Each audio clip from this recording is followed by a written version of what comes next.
All right, if you got your Bibles tonight, go to Judges chapter number 11. Judges chapter number 11. Oh, man. Brother Shane, that piano sound all right on the sound system tonight? Sounded better? Well, I take full credit. I swapped that mic cord out. Give us a little more length. I want to make sure I didn't mess something up. So I wasn't going to tell him that I did anything until he said it was okay. But he said it's okay, so. Good, look at me. Y'all might make something out of me yet. Now, if y'all could teach me how to preach and sing, we'd be the total package up here. We got a long ways to go, don't we? Judges chapter number 12, as we've been dealing with some of these folks. A couple Wednesday night, Sunday night, I can't remember last time we preached this, but we tried to close out chapter number 10. We had that fellow by the name of Jair that has died and gone off the scene. And you remember I preached on the judgeless time here, the judgeless time that they had when they no longer had anybody leading them necessarily, and they went all sideways there. And we talked about how that they decided to worship every god except for the true and living God. In chapter 10, there in verse number 6, they've served Balaam and Ashtaroth, gods of Syria, the gods of Zidon, the gods of Moab, the gods of the children of Ammon, and the gods of the Philistines, and forsook the Lord and served him. And remember, as we got down there a little bit further, they began to ask the Lord for help. And he says in verse 13, "Yet have ye forsaken me, yet ye have forsaken me, and served other gods. Wherefore I will deliver you no more." And then in verse 14 was a very sad verse in your Bible. "Go and cry unto the gods which ye have chosen. Let them deliver you in the time of your tribulation." So we talked about how that the Lord had finally said enough was enough, and it was time to learn a hard lesson. And then to really understand what's happening in Judges 11, we got to read verse number 18 of chapter 10.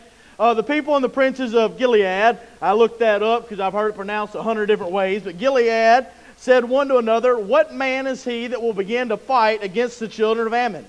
He shall be head over all the inhabitants of Gilead." So these men, these people of Gilead, if you're curious where Gilead lays, it's not just a town, it's actually more of an area there. It lays there on the, let me get that right. It'll be on the east side of the Jordan River, just south of the Jabbok River and north of the Arnon River. We'll go to maps here in a minute and I'll tell you where I'm talking about. But it's a little area of land that lays right in there. It's some of the first land that the children of Israel laid claim to. Do you remember when Moses was leading them through the wilderness and it was time to come in, getting ready to go into the promised land, and they tried to go through the land of Edom, and Edom would not let them go through, and then they tried to go through the land of Moab, and Moab would not let them go through. So they stayed in Kadesh, and then after they lived in Kadesh, they went around the southern part there of Moab, and they come up on the east side and began to come towards the Jordan River running to the west. And they ran into two different kings. One was Zion, king of the Amorites, and the other one was Og. And Og, you'll find that he was the last of the remnant of the giants. The Bible tells us about how big his bed was and all that. So that's the land we're talking about. They go in, they fight Zion, they fight Og, and they claim this land here that the Lord has given them. And that is about the same place where Gilead is now. So Gilead, they're looking for somebody to help them. They're looking for somebody to come in and fight off the Ammonites. We remember in the last chapter, the Ammonites here, they have come in from the east side. Let me get where I can give you all the same directions. They've come from the east side toward the Jordan River. And when they have gotten to the outskirts of town, they're fighting against all these men of Gilead. And they're giving them trouble there for a year. And then after that, they get bored. And they decide to go in and begin to fight against Ephraim, the other tribes there around the central part of the nation of Israel. But for the first year, it's just Gilead. So Gilead is taking the brunt of this. And now they're trying to find who is going to be next. Who is going to lead us? Who is going to be the man? Who is going to be the guy to step in and listen to the Lord and do what He tells him to do? So as they're looking this out, we'll find in verse number 1, chapter 11, verse 1, that Jephthah the Gileadite, was a mighty man of valor, and he was the son of a harlot. And Gilead beget Japheth. So I was looking here at this man and noticed how the Bible describes him. It says that he was a mighty man of valor. And then it tells us that he was a harlot, the son of a harlot. I thought it was pretty curious there, the way that the Lord decided to label him out. He tells us, first of all, that he's a mighty man of valor, and then he talks about a situation that he can't control. And I love the fact that the Lord describes him based off of what he did in his own life and not something that he had no control over. He couldn't control who Mama was. He couldn't control who Daddy was. But he could control what he did with his life. And what he did with his life is he went against all the odds. And he became a mighty man of valor. Not just a mighty man, but he had valor as well. He took the hand that was dealt him and he went and he made something out of it. He didn't go over to the side and throw himself a pity party. He didn't say, oh, it's too hard, it's too rough, I can't do this and I can't do that. He went in there and he said, I'm going to make something of myself. He can control that he is a mighty man, but he can't control that he's tarnished by his parentage. And you'll find that the fact here that he is the son of a harlot is going to really set him on a path that's going to make him into the man that he is today. Really equips him to come in and lead the children of Gilead here to become an army that is able to knock off the Ammonites. You'll find in verse number 2, Gilead's wife bare him sons, and his wife's sons grew up. They grew up. I began to think about that there. What in the world has happened here is he's grown up and now all of a sudden it's a problem.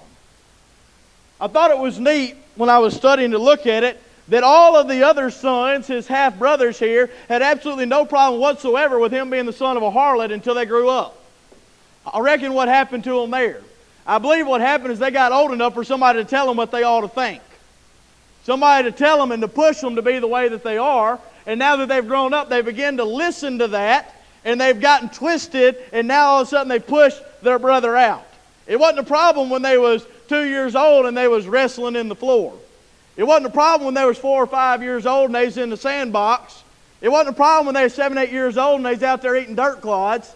It wasn't a problem when they were teenagers and they were running around all the time. But once they grew up, they realize all of a sudden that they've got to have a problem with Jephthah here. We got to have a problem with him because his mama's not the same mama that we've got. And I really begin to think on that. How does the Lord say that we ought to be? We ought to have faith like what? Children? Y'all remember that? He says, whoever don't come to me like these little children here, he has the thought and the illustration there that we ought to come to him with a childlike faith, a childlike understanding so we can be taught something. Have you ever noticed how that kids can make friends with anybody? It don't matter to them one little bit. You take a little kid and it's like they've never met a stranger. It doesn't matter if that person is from a different economic class. It doesn't matter if they're a different racial group. It doesn't matter if they are stinking. It don't matter if they've got ratty looking clothes. It don't matter if they don't have any of the same hobbies. None of that matters to them because what they see is somebody else that was created in the image of God, somebody that we can be friends with, somebody that we can go and we can have a big time with. And I wonder when all of that changes. All of that changes when somebody tells them they ought to change it. It all changes when somebody tells them they ought to change it. Y'all ever heard, and this is to change the subject a little bit, have you ever heard the saying, fight like cats and dogs? Y'all ever heard that? Anybody ever had a cat and a dog that get along well? We got 2 at our house right now. You let them in the house, Darden lets them in the house because her kitties, it can be 75, 80 degrees outside and they're cold. They need to come inside. Or they're wanting to take a nap, and we can't nap outside, but that basket of blankets behind the recliner is a perfect place to nap, apparently. So she's got to let the kitties in. Well, they come in, and Kyle, our little mini Australian Shepherd, he don't care. The cats don't bother him a bit. I don't think he's ever growled at chased or nothing on those cats. They come up to him, and they rub all over him, and they start purring, and they do all the stuff that cats do. They'll curl up on his bed with him. They love one another. They don't have a problem whatsoever. But all of a sudden, you take another dog that knows he's not supposed to like cats, and what's happening? He's chasing them. He's running them all over the place. The cat's running up the tree. The cat's scratching them. It's a big old fight. I've had dogs like that, and I've had dogs that like cats. What's the difference? Somebody's taught them. How many folks got a dog in their front yard, and every time a vehicle comes by, they chase that thing from one side of the yard to the other? I used to have a bunch of dogs that chase cars. Little dog we got now, he's never chased a car because he's never seen anybody else do it. He's never had the opportunity to learn that. He's not been messed up in that way. These brothers here, they didn't have no problem with Jephthah until all of a sudden somebody began to whisper in their ears and saying, hey, he's not even really your brother. He's only a half-brother, and his mama's a harlot. He was born of a strange woman here, and he's going to have part of the inheritance, but you have the right, and you can be greedy, and you can kick him to the curb, and you can claim that extra inheritance on top of you. They see a piece of gain out of that. They see a reason to be mad at Jephthah, and because of that, they let somebody else talk them into doing what they think they need to do. We would be in a lot better place as Christians if we would quit taking direction from other folks and instead let the Lord direct us on how we ought to be. If we could get our preconceived notions out of our mind. When I was playing baseball, we started in 9th grade, and I think it was my 10th grade year still, we were in 4A ball.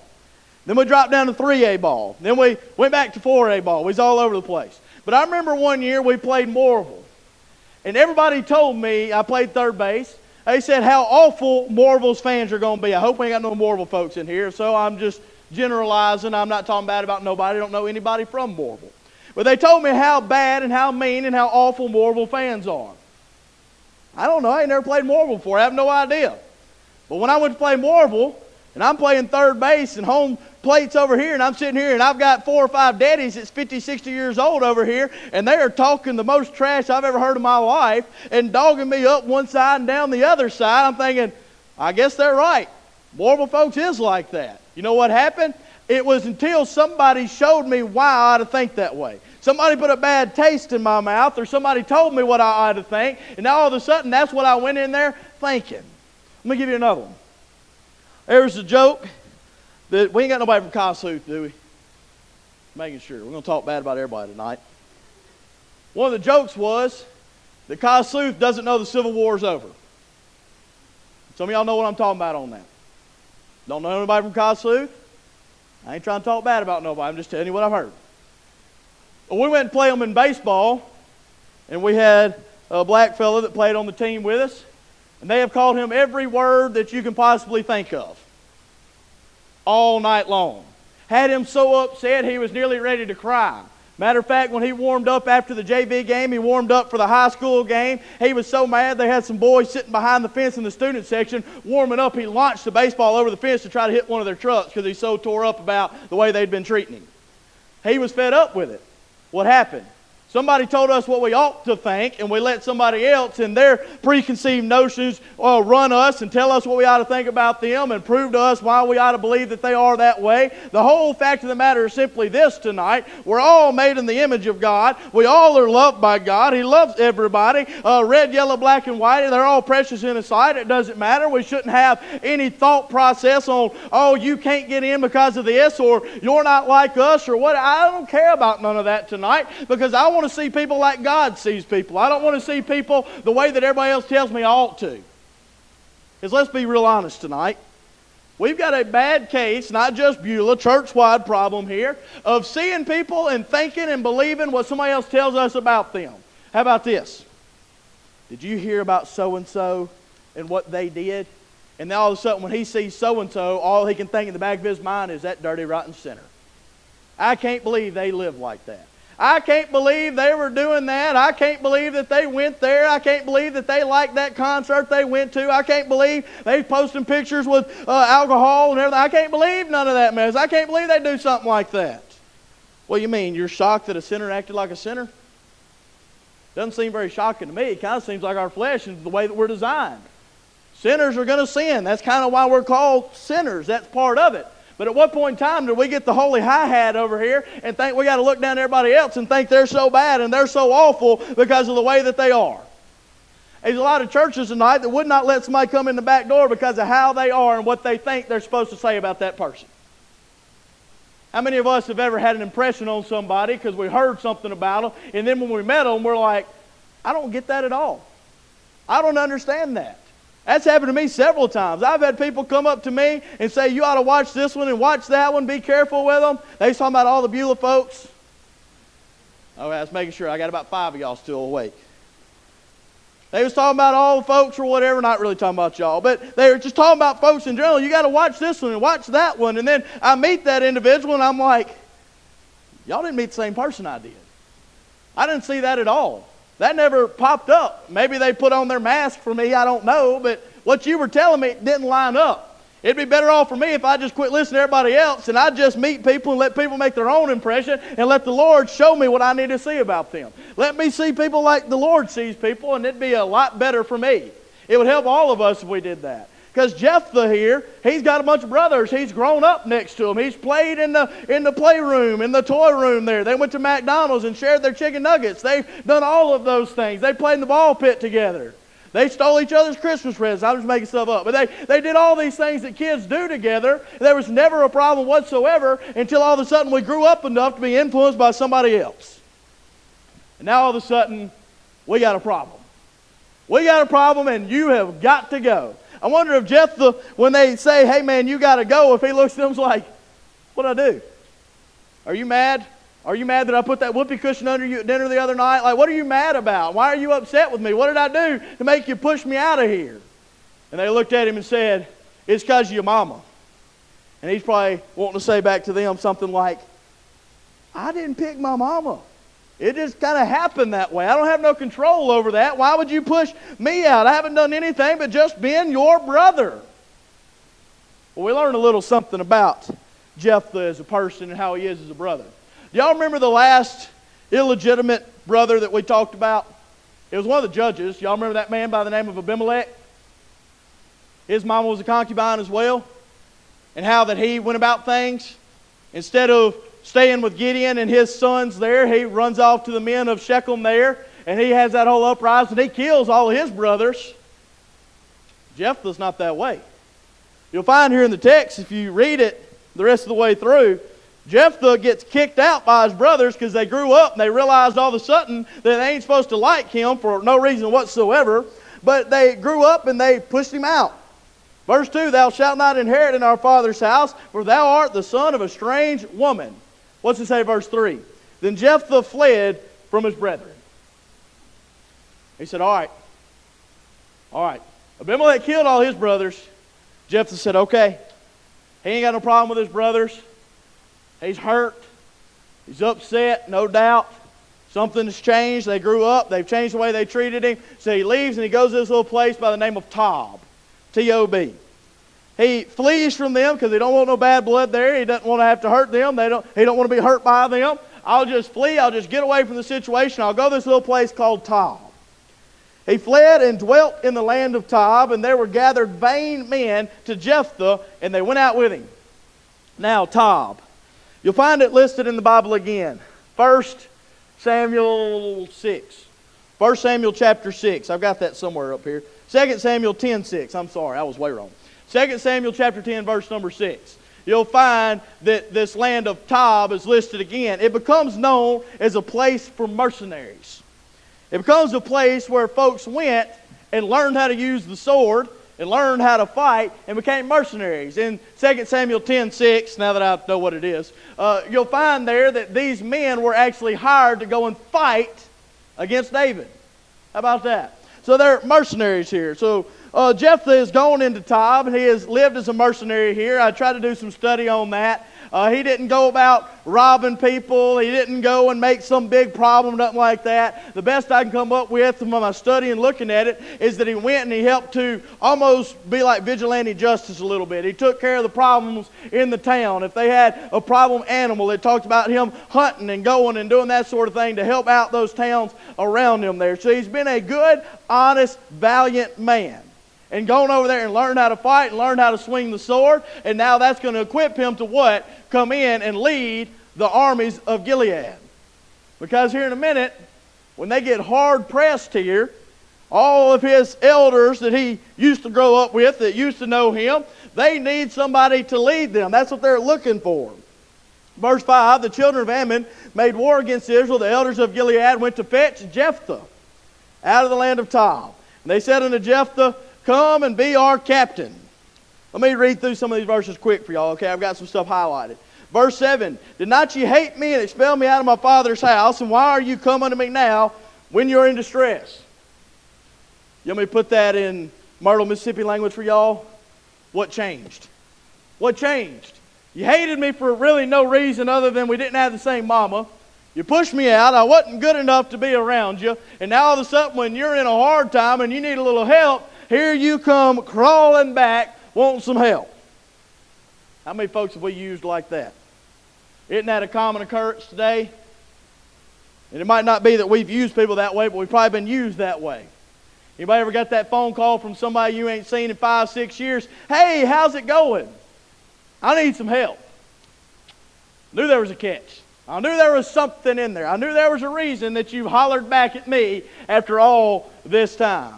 And so he's saying, didn't you used to hate me? But now all of a sudden, since you're in distress, you've done come back and asked me for some help. And they go on and they talk to him some more. And he says in verse number 9, if I go and the Lord delivers them, the tail end of it, if the Lord delivers them before me, shall I be your head? In other words, if I come back, if I fight for y'all, if I go to war and I come back successful, am I going to be welcomed here as the head of Gilead? Or am I going to get kicked back to Tom? Are y'all just going to take me and use me and then just put me away again? They say in verse 10, the Lord be witness between us if we do not so according to thy words. Verse 12, and Jephthah sent messengers unto the king of the children of Ammon, these are the guys that are fighting, saying, what hast thou to do with me, that thou art come against me to fight in my land? Jephthah's, dude, what's going on? Why all of a sudden now are the children of Ammon, the Ammonites, why are they coming to fight against us? What's your problem? What's your deal? Why have you pressed on us so hard? What do you want? What's the issue? And that king is going to send back to him. In verse 13 it says, Israel took away my land. What land's he talking about? What land's he talking about? He says that y'all took away my land when you come up out of Egypt, verse 13, middle part there, even from Arnon, even unto Jabbok, and unto Jordan. Now therefore restore those lands again peacefully. If you want to go to your maps, I'll tell you where we're at. If you want to go to your maps, I'll tell you where we're at here tonight. Find you one that's got the tribes or a little picture of Israel there, and I'll point out where we're at. Mine is labeled the Holy Land in the time of the kings. So if you look there, go to the very bottom of it, down below where it says the Salt Sea or the Dead Sea, depending on which way it's labeled for you. You're going to find there, down below the Salt Sea, the land of Edom. You're going to find the land of Moab. If you look to the left, you ought to find a little place called Kadesh Barnea. I don't know if y'all see that on yours, if those towns are labeled on yours or not. But down there to the bottom left of your map, that's where the children of Israel were coming out of Egypt, and they had to stay with Moses because the king of Edom, the king of Moab, would not let them pass through their land. They didn't trust them, so they stayed there in Kadesh. And then I told you they dropped down below Edom. They come up on the right side there, the east side of your map, and they're going to go up. And if you can see it there on the Salt Sea or the Dead Sea, there's a little river that comes out the right side of the Salt Sea or the Dead Sea. That's the Arnon River. Arnon River. That's the southern part of the territory that we're talking about. That's the southern portion of Gilead. And then go up from that, a little less than halfway up to the Sea of Galilee. There's another river that's going to go out to the right, and that's the Jabbok River. The Jabbok River. So we're talking about all of that land there that is directly across the Jordan River from Jericho, between these two rivers, the Arnon and the Jabbok River. That's where Gilead is. That's where we're talking about. And they came all the way up and around the right side to get around Edom and Moab, and then they came in straight towards Jericho, and they fought against Sihon, king of the Amorites. Not the Ammonites, but the Amorites. Two different people. Two different people. So, you can hold your map there if you want to. When the king of Ammon says, you took my land, Israel is going to reply back here. Jephthah is going to reply back and say, no, we didn't. In verse number 15, thus saith Jephthah, Israel took not away the land of Moab, nor the land of the children of Ammon. We went around Moab, we went through Ammon, and we went into the land of the Amorites right along the Jordan River. Israel came up, verse 16, we wandered through the wilderness from the Red Sea and came to Kadesh. That's that little spot to the bottom left of your map, Kadesh Barnea. They stayed there. Then after that, we sent unto the king of Edom, saying, let me, I pray thee, pass through thy land. King of Edom would not hearken thereto. And in like manner we sent unto the king of Moab, that would be Og, and he would not consent. So Israel abode in Kadesh. I said that wrong. Moab was not Og. I'm sorry, he's north of there. Verse 18, they went along through the wilderness and compassed the land of Edom and the land of Moab, and came by the east side of the land of Moab, pitched on the other side of Arnon. There's that river. They crossed the river that was the southern border of the land of the Amorites, went right across that, and they set up shop. Israel sent messengers unto Zion, king of the Amorites. Zion trusted not Israel to pass in verse 20, and fought against Israel. In verse 21, and the Lord God of Israel delivered Zion and all his people into the hand of Israel, and they smote him. So Israel possessed all the land of the Amorites, the inhabitants of that country. They possessed all the coast of the Amorites, from Arnon even unto Jabbok, from the wilderness even unto Jordan. What's the land that the king of Ammon is trying to say they owned?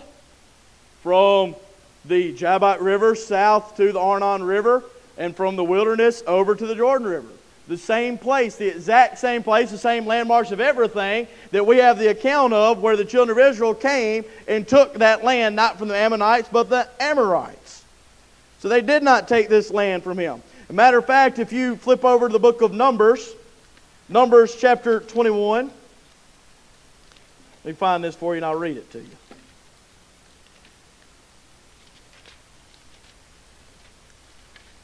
Numbers chapter number 21, verses 23 through 24. And Zion would not suffer Israel to pass through his border, but Zion gathered all his people together and went out against Israel into the wilderness. And he came to Jahaz and fought against Israel. And Israel smote him with the edge of the sword and possessed his land from Arnon unto Jabbok, even unto the children of Ammon. That's the ones they're fighting at now. They owned the land from the children of Ammon there, which would be on the east side of that, all the way west to the Jordan River, all the way north to the Jabbok River, and all the way south to the Arnon. For the border of the children of Ammon was strong. So there's no doubts whatsoever what land has been taken here. There's no doubts whatsoever that this land never belonged to the Ammonites. It never belonged to them. It was the Amorites the whole time. He said, we didn't take your land. We didn't take it at all. You think we did, but we didn't. Verse number 23. So now the Lord God of Israel hath dispossessed the Amorites from before his people Israel, and shouldest thou possess it? Will thou not possess the land that thy God gives you? So then they're going to go on and they're going to fight here. But right before that, in verse 26, he begins to talk and say, we lived here in that land there around the coast of Arnon and all of these other towns. We lived there for 300 years. Why did you not come after them until now? Why didn't you recover them 300 years ago? Because it was never his to recover at all. It was never the land of the Ammonites. Wherefore I have not sinned against thee, but thou doest me wrong to war against me. The Lord the judge be judged this day between the children of Israel and the children of Ammon. Howbeit that he rent his clothes and said, Alas, my daughter, thou hast brought me very low. And thou art one of them that trouble me, for I have opened my mouth unto the Lord, and I cannot go back. What's he done? Jephthah here was so determined to win this battle that he decides he's going to make a vow. That after he goes, if the Lord delivers the Ammonites into his hand and he wins the battle, when he gets home, whatever comes out of his house first, he's going to offer it up as a burnt sacrifice to tell the Lord thank you. It could have been his dog, could have been his wife, could have been his friend, could have been whatever. But he gets home, he's been gone fighting, and here comes this little girl running out of the house. She's got her timbrels, she's dancing, she's saying, Daddy's home, Daddy's home, Daddy's home. He won the fight. He did it, he did it. And Jephthah is looking at her, and I just imagine his heart just sinks. Thinking, my only baby girl that's so excited to see me, and now I've got to offer her up for sacrifice. I told you I don't like this. I don't like this vow, and I was trying to figure out how to preach this thing, and every time I was just thinking about when I get home every day, and Darden comes running out of whatever room, and she's so excited to see Daddy and all that, and I'm like, man, why in the world would you make this vow? Why in the world would you say something like this to the Lord? Why would you go as far as to do this? It really doesn't make sense to me, because the Spirit of the Lord was already on him before he ever made the vow. I don't know if Jephthah doesn't have an understanding of this. I don't know if he thought that he had to sacrifice something for the Lord to do something for him. I don't know what he's thinking here. I don't know how to preach it to get us anything out of it other than the fact that this is not a fun story. Other than what he did here had to absolutely tear him apart. But his daughter comes out and she handles it as well as you can, I guess. He says, I've told the Lord I'm going to do something. And she says, well, you can't break your word. But do me this. Give me 2 months. Let me go up into the mountains with my friends. And let me mourn all the life that I'm not going to live.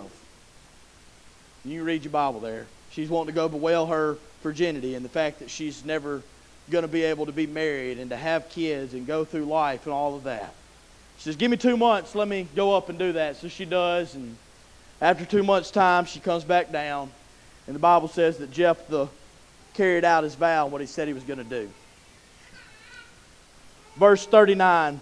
The end of 2 months, she returned unto her father, who did with her according to his vow. That's tough. That's tough. Let me finish up here. Let me go on into chapter number 12. I'm just going to preach first 7 verses. Be quick, promise. And we'll finish out with Jephthah here. And the men of Ephraim, this is after all this has happened here. The men of Ephraim have gathered themselves together and went northward and said unto Jephthah, wherefore passest thou over to fight against the children of Ammon, and didst not call us to go with thee? We will burn thine house upon thee with fire. I don't like to use this word from the pulpit, but Ephraim is about the stupidest person you could be on this, in the way that they treated this. Why in the world would you get mad that somebody went and fought your battle for you and won it and delivered you from the very same people that have been possessing your land and have been beating on you for the last 18 years? Why in the world would you have anything to fuss about when they went and took care of it for you? But that's exactly what they've done. They said, because you went and you fought without us and you never called us and you never gave us the chance to help, we're going to burn you and your house with fire. Isn't that exactly what you want to do? I remember when I was in high school, we played Morville. Just Morville's night, I guess. It's a close game, 0-0. The guy that hits in front of me, Cole Loggins, gets up there, smokes a home run over the left field fence. We go up 1-0. And when he come around, he crossed home plate. Everybody's giving him high fives and all that stuff. You know what I didn't think about doing at all? Burning him on fire. That never crossed my mind. Why in the world would I want to hurt somebody that just won the battle, just won the game for us? It makes no sense whatsoever. Now, even if he did something bad, I wouldn't have had that thought. Y'all don't think I'm going sideways on this. But why in the world would I have had the thought of somebody that has gone and done this for me to now I want to cause you harm? But that's exactly what Ephraim has done. In verse 2, Jephthah said unto them, I and my people were at great strife with the children of Ammon, and when I called you, you delivered me not out of their hands. You remember how this all started? Ammon went and they hit those towns on the outskirts in Gilead there. They were there for a whole year before they moved into Ephraim. You know what he's calling them out on right here? He's saying, I was fighting them a whole year before you got there. You had no problems whatsoever. Why didn't you come and help me? You had plenty of opportunity to come and help. You had plenty of chances to get in and make a difference, but you didn't do it. When I was in strife, you didn't show up. In verse 3, when I saw that you delivered me not, I put my life in my hands. I took it upon myself. And passed over against the children of Ammon, and the Lord delivered them into my hand. Wherefore then are you come up unto me this day to fight against me? I don't know if y'all remember this about the children of Ephraim. But let me give you their highlight tape real quick of what they've done so far in the book of Judges. In Judges 1:29, they failed to drive out the Canaanites that were living in Gezer. They didn't do their job. They didn't clear out who they were supposed to. In Judges 8:1, they go and complain to Gideon that he didn't invite them to come and fight against the Midianites. Sound familiar? In Judges 10, verse 9, the Ammonites came to fight against Ephraim, and they still didn't do anything. And now all of a sudden here in Judges 12, they're complaining they didn't get the opportunity to step up and to do something. You know what I would call them? A bunch of dirty liars. Because they've said they want to help, they want to come, they want to fight, they want to do this, they want to do that, they want to be a part of it, but when you hand them that opportunity, not like that. I want to be a part of it, but That's not what I had in mind. Not like that. Have you ever been somewhere and offered to help, and the job they gave you to do was not the job you had in your mind? Yeah, me too. And then I want to sit here and say, well, me and my big mouth, but now I've got to kind of do it now. Ephraim got the invite. They got the chance to come and help, but they didn't do it. They would not come and help. They acted like they wanted to, but they didn't. They never wanted to help, but then they're offended when you didn't ask them for help. Really and truly, I believe that they were just excited to have an out. Have some kind of way to get out of having to help. Because Ephraim here is a lot like Christians today. We want to show up and say we're super involved in church. We want to show up and say that we'll do this and we'll do that and we'll cook and we'll clean and we'll tell the preacher that whatever you need, let me know and I'll help you. But then as soon as somebody comes a-calling, you ain't there no more. Nobody's there to help. Well, I would have helped, but I thought the kitchen was full. I would have helped, but somebody else had already swept the floors. I would have helped, but this, and I would have helped, but they wouldn't let me. Or y'all were doing this, and I'm not good at that, so I just didn't help at all. Do you really and truly want to help?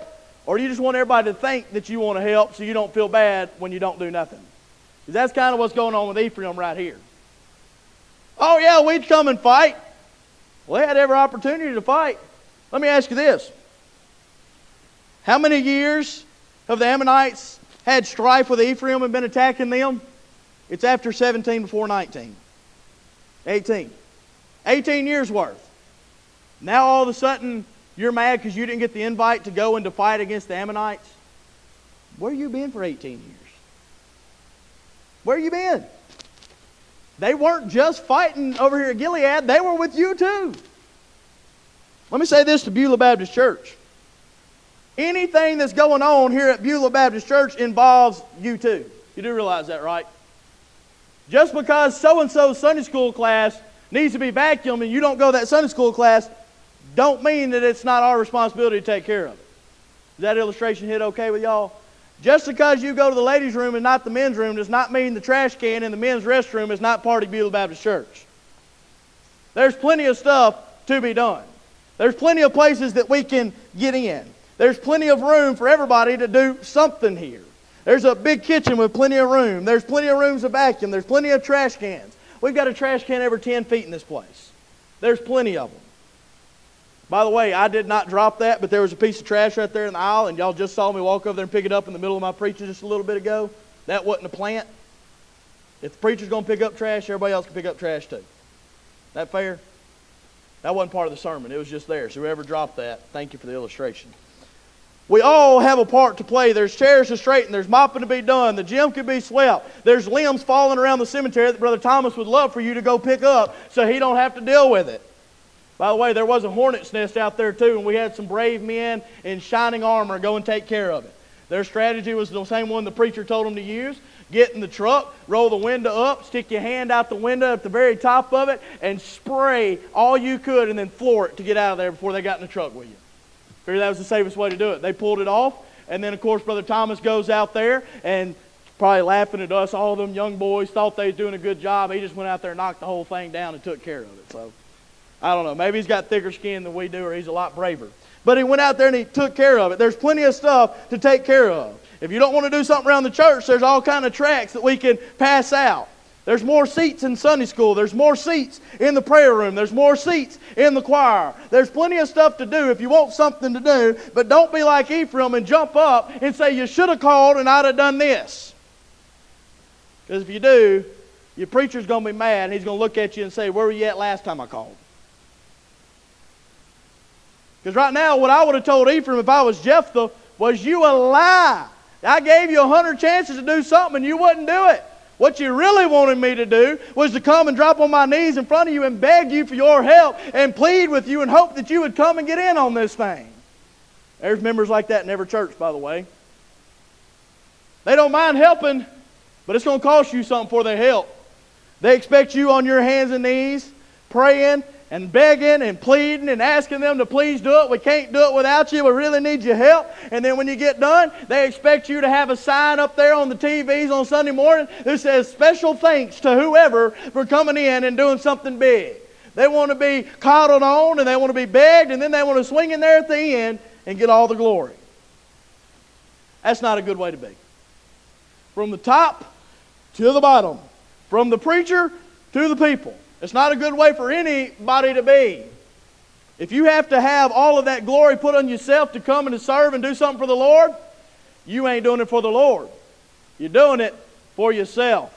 And don't have any ideas to think that you're doing everybody a favor by coming and serving yourself. Because you're not.